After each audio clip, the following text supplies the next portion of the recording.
Hey, come through, just you or your crew. I just want to tell you about some news you could use with the All Black Matters Pod. Hey.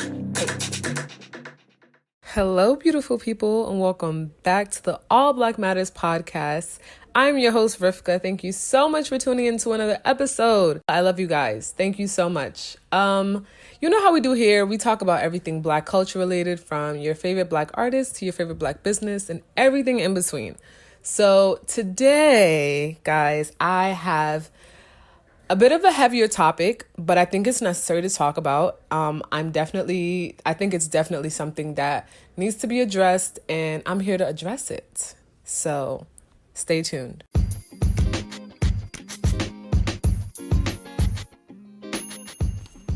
Okay, guys, so before I get into this episode, I got to tell you guys about this amazing app that I found for podcasters. If you are interested in podcasting, never had a podcast before, know nothing about podcasting, I'm telling you, you want to download this app. It's called the Anchor app. Now, the Anchor app has literally everything you could ever need to build your podcast for absolutely $0. I am not joking. It's literally what I use to record my podcast every week. If you are at all interested in getting into the game, you want resources, you want to be able to record with friends, you want to be able to have all the things that you need basically as a starter kit, you want to download this app. Just go to anchor.fm and get started. Guys, you're going to thank me later, I'm telling you.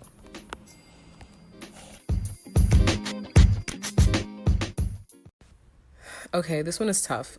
Let me start off by saying my condolences to the family of George Floyd. Rest in peace to that man. Rest in power to him. My prayers and strength is with his family. You know, like he will not be forgotten. This is not something that is going to be taken lightly. As you probably already know, it hasn't been taken lightly.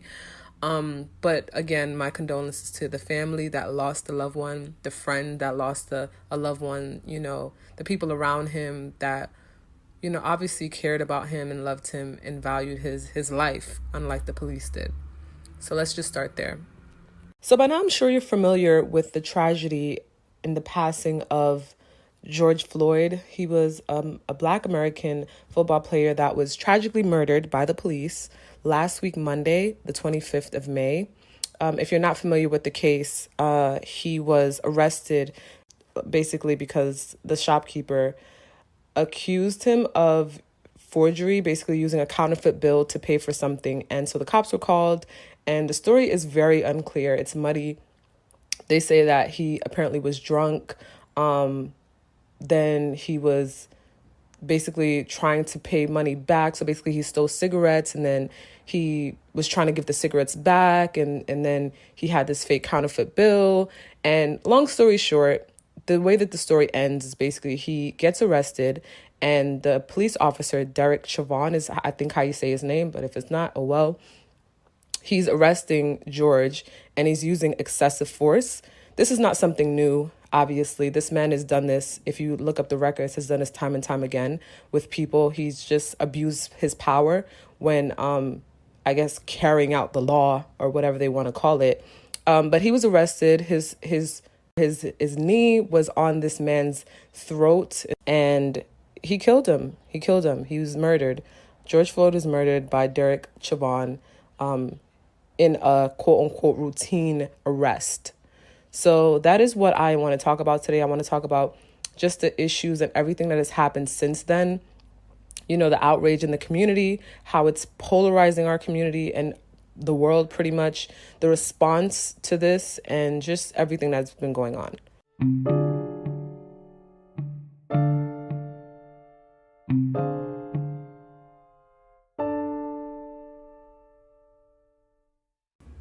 So this is something that obviously in the Black community, we are no stranger to. We have had so many hashtags. Within the past couple of weeks and months, we've had Ahmaud Arbery, we had Breonna Taylor, we've had Nina Pope, I think it's how you pronounce her name, or Pop. We've had so many hashtags, right? And that's just to name a few. This is not something that we are not familiar with. You know, unfortunately, the tragedy and murder and brutality towards Black Americans and Black people in general is something that we as Black people are not a stranger to. This is not something that's news to us. However, with this George Floyd case, I think what's interesting and worth noting is that I think as a community, as a people, as a country, as a global, like as the world, pretty much, we've had enough. Like, it's very evident that we have had enough, and we are no longer accepting, this just savagery, that, people like to say happens for different reasons, but ultimately we know is racism. Now, I don't know if it's a combination of everyone just being home in quarantine and being able to really soak in, the tragedies that have happened, especially this last one, combined with just people just being frustrated in general about the injustice in our community. I don't know. I think it's a mixture of all of the things that you can probably think of. But for some reason, this case, this incident was pretty much the straw that broke the camel's back, I think. I think that this is not like what we've seen before. I think that we've had, certain movements and things like that have happened up until this point. But what I really think is interesting is that this George Floyd case, I think, touched everyone. Like, we all collectively, to one degree, or I would say most of us collectively to one degree or another, was deeply affected by this murder. And so I think that what the topic that I think we do need, I would want to start with, is this, the backlash, or like the outrage, or like the response to the death, right? Because that's what's polarizing us, I think, as a community, as a world, as a country. Like, just on whatever level you want to look at, people are being polarized in one direction or the other when looking at the response, that has happened since the death of this man. I think there's so many. I think it's a nuanced conversation, because I was going to say there's only two sides of the aisle, but then realistically, it's really nuanced, because you have people who are racist, obviously, and feel like this is not a big deal, and feel like, are probably siding with this racist cop, right? Then you have a split in the community, where I kind of reside, where it's like there are people who are seeing the protests, because there are both peaceful protests and there are also riots. There's also looting. There's also, people that you don't see that are doing things behind the scenes. There's so much going on. And I think that people, obviously, when you have media coverage and you have certain things being put to the forefront in the media, that's all that people see, and that's what people go with, right? So in the media, we've seen a lot of looting. We've seen a lot of, violence. We've seen a lot of just upheaval, right? And the response, I think, to that has been on one side of the aisle, which is like, okay, we understand this is like, this is an injustice, et cetera, but this is not the way to handle it, right? That's one side. Then the other side of people, which I think I probably side with a little bit more, is you cannot tell people how to mourn. You cannot tell people how to be upset. You cannot police people's emotions while they're grieving, right?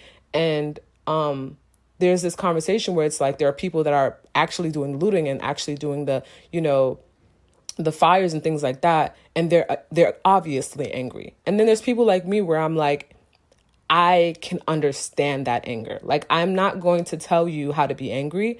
I will not do it myself, because I don't think that is profitable. But I'm also someone who can compartmentalize, and maybe right now you can't. Maybe it's too close to home for you, and right now you are just angry. And I cannot take that from you, because a man just died. Like, I don't know. Like, for me, it's like, while there are so many different conversations happening and people are bringing up different points and things like that, I just think that we just have to remember that there's an emotional attachment to this situation. It's not just a black and white situation. And that's where I want to kind of start before I dive into it a little bit more, because I think that to start this conversation, we have to respect everyone, right? And we have to respect the fact that outside of the racist, blatant racist, we have to accept the fact that everyone is dealing with this in a different way. And if we can start there, I think that we can go somewhere from there that is positive, that is progressive, that is helpful for the community. But if we come at the situation with judgment and with kind of like a high brow saying like we should do it this way or we shouldn't do it this way, I think that we cause a divide within a community that it isn't helpful. With that being said, however, I think that a lot of the times, for me, at least in my experience, let me speak about me, right? I obviously am on the side of, or I guess I have the perspective that although I'm not going to take part in any like violent protests or, burning downs of things or, aggravating cops, like, throwing things at them and things like that, things that I've seen, I can understand that the anger. Do I think it will subside? I do. I don't think that people are going to be this angry forever. I just think that the root of the anger is what needs to be focused on, right? So when you look at it, a lot of people who don't agree with the looting or would say, this is not what we should be doing, don't have an alternative. And I think that's what frustrates me the most. I think I would appreciate that perspective more if I saw a lot of people's solutions. I think for me, I'm a very solution-based person, right? I like things that make sense. I like things that, if you're going to tell me not to do this, show me how to do it better. Don't just tell me what not to do or what to do or basically don't tell me what not to do if you don't have a solution or a remedy to fix it. And what's frustrating to me about the other side of the aisle where people are saying things like, don't, burn down the buildings or don't do this or that's not helping or you guys are wrong or whatever the case is that they're not offering an alternative. I think from a person that comes from like a psychological background, my frustration with that, the people that say things like, you don't need to do that. What does that do? Et cetera, et cetera. There's two things. There's no compassion for these people that are hurting and that are broken and that are angry and that don't feel powerless and feel like they don't have anything else that they can do, a lot of them. And there's also no remedy. So what is the point of the conversation, right? Like, I get it. I get people, obviously I agree with the fact that you should not that you should not, but like, because I'm not going to tell people what to do, but like that it's not helpful necessarily to burn down a building in the way that maybe we would like this movement to go along. It's probably not going to be the most conducive, but what it does do is garner attention. And the reason why we have a global, I guess, response for this tragedy is because people are burning down buildings and because people are looting and because people are saying, nah, we're not taking this anymore. I think that when you come at someone and you're telling them the way that they're doing something is bad, it's wrong, you shouldn't do, and you don't have anything to offer, there's nothing that comes from that. You're already speaking to people who are upset, who are angry, who are frustrated, who are enraged, right? And to come to the conversation with nothing to offer but criticism is not helpful. If we can get as much people as possible to pay attention, I'm all for that, And a lot of times, like, I've had conversations with people and I've questioned them and I'm like, okay, so you're saying that you don't want people to do this. Explain to me what you expect, right? What do you expect and what is your solution? And a lot of the time when I have these conversations with people, they do not have a response. And that's the frustrating part. Like, again, like I said before, I started off this conversation with saying that we are going to have different perspectives. We are going to have different, ways of looking at things. We're not all going to agree about this, right? But I think that the common goal and the thing that we should all center ourselves around is that we are all upset that this man has died and we want justice. So if you're coming to the conversation, and that's from any person, from any perspective, and you don't have a solution or you don't have anything that's going to bring about change, I just feel like your argument is weak, right? And so for me, I kind of feel like I can value someone who is on the front lines protesting, doing things that will garner change more so than I can people who are just talking and saying what they don't like.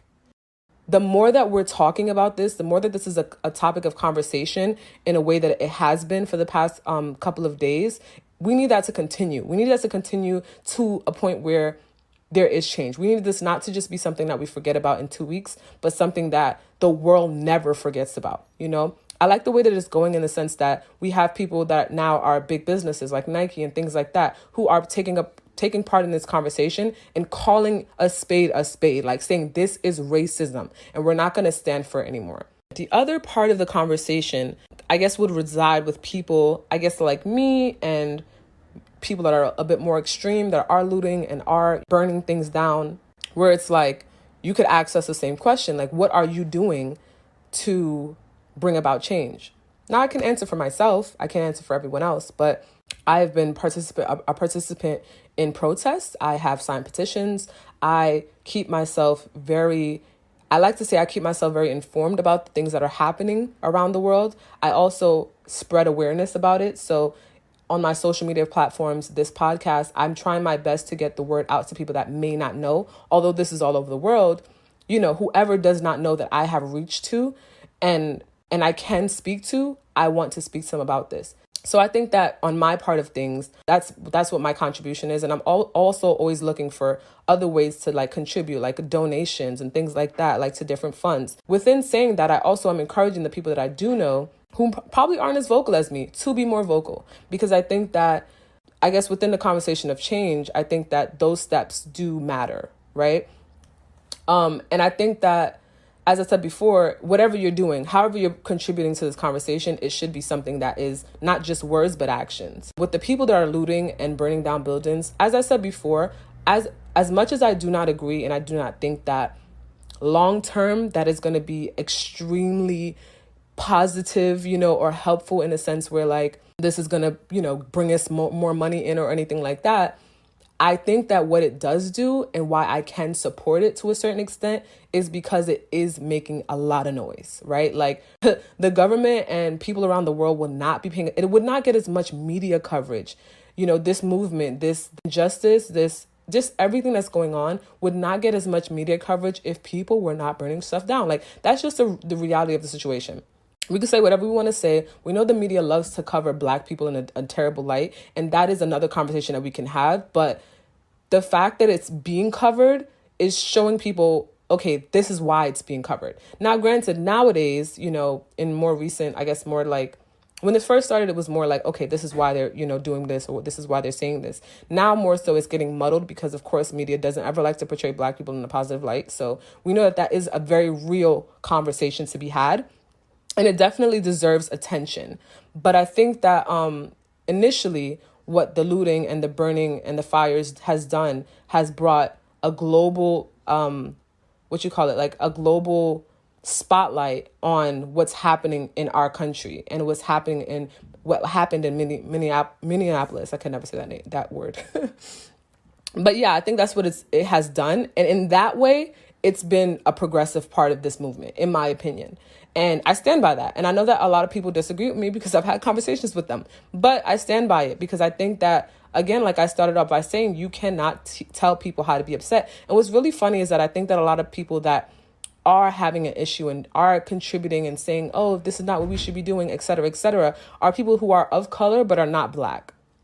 And I think that there's something to be said about that, because it's very much like, it's different when it's your cousin. It's different when it's your brother. It's different when it's someone that you can see yourself in. And I think that there's a level of disconnect with people who cannot identify or understand why someone would loot or why someone would set something on fire. It's because you don't see yourself in those people that have died. You don't see yourself in those people of the families who have died. You don't see yourself as much as we do. So a lot of times you would see that we do get it, you know what I mean, as far as Black people is concerned. And there are people that within the Black community who also are on the side of like, we shouldn't be doing this, we shouldn't be doing that. And to that I say again, what is your solution then?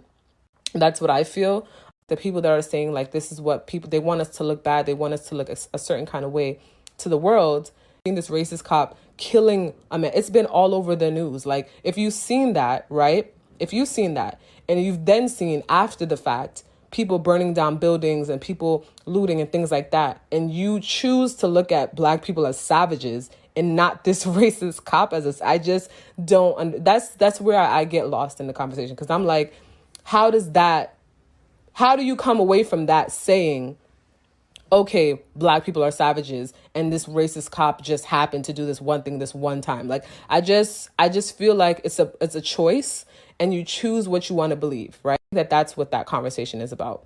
I do think that it takes a bit of effort, but we can find coverage that isn't as biased as we've seen. You know what I mean? Like it's just a matter of wanting to find the information, and also like understanding that people are going to perceive you how they will perceive you.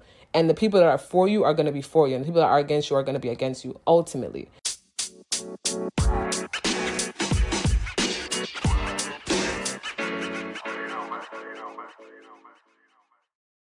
So in essence, my response to people who are like, you know, this isn't helpful for the agenda, the media is portraying us in this light. They never have portrayed us properly. So this is not, anything different than we're used to.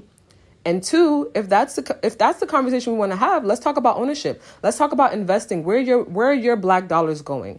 Where are you finding it? Like, what are you investing in? I think that's the larger conversation. So if we're going to talk about media and we're not getting covered a certain kind of way, and as I guess a reason to say, these shouldn't be doing these things. And again, I'm not saying that, yes, I believe everyone should go out and loot and burn and all of those things. But again, if we're going to come from an angle of like, that's not what people need to see, et cetera, why don't we start our own shit? Why don't we support people who have already started their own shit? Why don't we put our black dollars into making sure that, these black owned media coverage companies, et cetera, are supported financially so that we can monopolize this industry? Like, why don't we make it so that our people are telling the stories, and so we can rely better on them? And I mean, everybody's not perfect, but neither is anything else. Why don't we put our money into that so that it grows, so that it becomes the thing that everyone's watching, so that it becomes the thing that we're all tuning into and we can rely on, hopefully, and hold these people accountable to make sure that our stories are being told accurately, right? So I think that's a bigger and I think more important conversation than just using the argument of people are going to see it and think whatever, because people are going to see whatever they want to see and think what they're going to think. I think that we are not coming to a common ground on things. And I really want that to change. And obviously I don't mean in a, holistic way, because obviously we do have a lot of people speaking up and a lot of people, supporting us. But I think that we need to have more. Like, I think that we need to have everyone saying and doing, whether you believe that I'm right or I'm wrong, or I believe that you're right or you're wrong. I think that let's both sign that petition. You know what I mean? Like, let's all sign that petition. Let's make sure that we have this common denominator that we need justice. And ultimately, that is my goal. That is my heart. That is my, I guess, passion, is just making sure that we are all going towards the same place, even if we get there in different ways. Like, if we get like kind of lost in the details, that's a larger issue. Now, if you don't agree with me, that's fine. I don't think the entire world is going to agree fully on everything, right? That's like impossible to expect. But if we're not all doing things that are going to contribute to a positive outcome, I think that that's where we need to fix up, if lack of a better term, like just fix up. These little nuanced conversations that are happening in between are separating us in a sense where we're not talking about the petitions that need to be signed. We're not talking about the votes and the laws that need to be passed. We're not looking at our, you don't want to say celebrities, but like, professional, like people that are high up in these positions to make these things happen. We're more so concerned about whose Gucci, store got burned down and stuff like that, where it's like, that's not the big deal. That's not the overarching thing that we need to be focusing on. Right now, we need to just be doing everything in our power to make sure that we're putting pressure on people that this police force is changed or eradicated, abolished, and that we have something in place, or we don't have anything in place, whatever, however it has to go, to where we are not being killed like this. Like, that's the goal, right? That's the goal. If we all had a goal that we had to go for, would that not be our goal? Let's just make sure that we're taking steps to get there. And that's like literally all I care about. Like, that's why I keep speaking about it. That's why I challenge the people that I've met. Like, it's interesting because I've even had like discourse with people that don't agree with me. And my thing is like, I'm going to hold you accountable, because as a Black person, or as a person that is talking about this movement or talking about this injustice, I think it's your responsibility to make sure that you have answers. If you come to me and you ask me, okay, Rivka, you felt like this, and this, what are you doing? I can give you, resources and things like that. I want to make sure that we're all doing that. And that's not to say I'm bigger than you or you're bigger than me. It doesn't have nothing to do with the conversation. It's more so, how are we coming about this change that we all should want? So I am very passionate about it. And sometimes I do get into heated discussions about it. It's funny because I wanted to have someone on the pod to kind of discuss it with them today. But I mean, it didn't turn out to happen that way. But yeah, guys, I just want us to all feel that responsibility and accountability to be doing something about this, and not just let it be another hashtag, and not just let it be something that, keeps happening without people people's response, whether you be Black, whether you be white, whether you be Asian, whether you be Hispanic, whatever you are, what other color in the rainbow you are, however you identify, the goal is for change. And let's just all remember that at the end of the day. As I said, I started off the conversation with saying that we can all have different opinions, but our goal needs to be the same. And I think that would be change. And I'm hoping and I'm praying that as a result of all of this, that's what happens. Okay, I know that was really heavy, but I did want to end off the pod with just giving resources for anyone who is interested in having investments in Black-owned businesses, and also just ways that we can help in this time. Okay, so to start, one of the first things I found when I was doing my research is the National Black Police Association. I did not know that was a thing, but clearly it is. And what they do is basically a National Black Police Association is an organization comprised of sub-regional African-American police associations dedicated to promoting justice, fairness, and effectiveness in law enforcement. And they have associates abroad. They have associates in Canada, Bermuda, and the United Kingdom. So if you are a police officer or someone who is aspiring to be a police officer, and you kind of want to make sure you're like, close to your roots and you're not just doing things that are unlawful and, not regarding Black individuals, that is a resource for you if you are a Black person. I also found, if you are from New York, if you're from Brooklyn, there's Carver Federal Savings Bank. And basically it's just like any other bank. It's just Black owned. It's been around since like the 40s. And this bank basically, I think it's every 87 cents on the dollar, they invest back into the community. So that's a really great resource if you do want to put your Black dollars into our community. There's that. Another thing that I found is Black Owned Brooklyn. It's a website that obviously it's geared for Brooklynites. If you're not from Brooklyn, when you visit, you could come check us out. So basically it's just a list of a lot of different Black owned businesses. I really loved seeing this resource because it varies. Like they have food and drink, they have history and culture, they have home and design, style and beauty, health and wellness, basically anything that you could think of Black owned in Brooklyn. They have it listed here. And I think it's so beautiful because they give a little bit of a splurge about, or a blurb. I'm saying splurge. They give a little bit of a blurb about all of the owners, how they started, what their business is about. I think it's a beautiful thing. So if you are from Brooklyn, that is there for you. Guys, all of these things I'm going to be linking down below, just in case you're like, oh my gosh, I don't know. It's so much. Another thing that I found on the law enforcement kind of thing, going back to that, if you're not aware, there's a project called the Innocence Project, which is geared to advocating for innocent people who are incarcerated right now. So, just going to these websites and finding out information about, the people, the many cases, because all of the cases are listed on the website. All of the cases of people who have been incarcerated, people who have been freed, due to the Innocence Project, and people that they're still advocating for, just everything, ways that you can get involved. That's all here. So, there are resources out there, even though sometimes people think it's just protesting. There are other things that, you can be involved with. Yeah, so another resource that you can use in line with the whole advocacy and finding out information and being a part of the change that we need to see, there's Black Lives Matter has a petition on the website. Again, this is all going to be linked below for you. There's change.org, and then there's justiceforbigfloyd.com. So if you guys are interested in being a part of the change, and you feel like, you're not necessarily the type to do it in one, probably in the way that you've been seeing it done. If you feel like, okay, this isn't for me, I really don't feel like I'm the kind of person to be on the front lines, there are other ways to do it. And that was the point of me kind of like bringing these other things up. So yeah, those are ways that you can help. And yeah, that's pretty much what I have for you guys. Like, I just wanted to make sure that we have, options here, that we are understanding that there's not just one way to do things, and that we all have a part to play. So hopefully those resources are helpful. If you guys have any other resources that you are, that you've come across, let me know, please. And thank you. Cause I want to be just as much, I want to be just as much a part of the change as you guys are. And yeah, that's pretty much what I got for you this week, guys. I love doing this. Let me know, guys, what you guys think. I love your opinions. I love your commentary. Just continue to bring that, and I can feature it on the next pods if you guys are interested in hearing your thoughts on the episodes. Write me. Again, my Instagram is All Black Matters Podcast.